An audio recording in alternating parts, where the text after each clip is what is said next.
नमस्कार दोस्तों, आज हम लेकर आ गए हैं गोरिल्ला का भाग 2। मित्रों, आज हम जानेंगे कि राम्या अपने बच्चे को जन्म दे पाती है कि नहीं, और गोरिल्ला को गांव वालों ने किस तरह से मार डालते हैं और आखिरकार गांव वालों के साथ किया होता है। मित्रों, कहानी को पूरा सुनिएगा, क्योंकि आज की कहानी बड़ी कमाल की होने वाली है। गोरिल्ला के जंगल में लौट जाने के बाद राम्या का जीवन पहले जैसा नहीं रहा। वह पहले से भी ज्यादा खामोश रहने लगी थी। उसकी आंखों में हमेशा एक अजीब सी बेचैनी रहती थी, जैसे वह किसी चीज को खोज रही हो जो कहीं खो गई हो। गांव में लोग उसके बदले हुए व्यवहार पर फुसफुसाना शुरू कर दिए और कहने लगे, राम्या अब पागल हो गई है। सरपंच काका ने कहा, कहीं जंगल की कोई बला चिपक तो नहीं गई।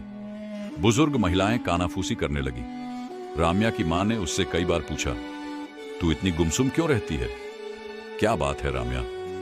बस मुस्कुराकर कहती, कुछ नहीं मां, मैं ठीक हूं। राम्या के अंदर कुछ नया जन्म ले रहा था। राम्या को लगता था कि गोरिल्ला उसे छोड़कर नहीं गया, बल्कि वह अब उसके भीतर था। उसका प्रेम, उसकी शक्ति, उसकी जंगली स्वतंत्रता, सब कुछ राम्या के भीतर किसी बीज की तरह पल रहा था। एक रात जब पूरा गांव सो रहा था, तब राम्या अचानक जागी। उसके भीतर कुछ हलचल महसूस हुई। ऐसा लगा जैसे कोई उसके भीतर सांस ले रहा हो, कोई नया जीवन आकार ले रहा हो। उसने अपना पेट छुआ और धीरे से फुसफुसाई, राजा तुम मुझ में हो। राम्या की मां को जल्दी शक होने लगा कि कुछ अजीब हो रहा है। उसकी चाल धीमी हो गई थी।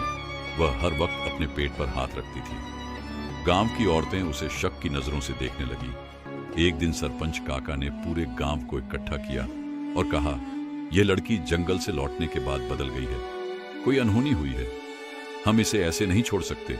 मित्रों, आगे क्या हुआ जानने के लिए नीचे दिए गए लिंक पर क्लिक करें।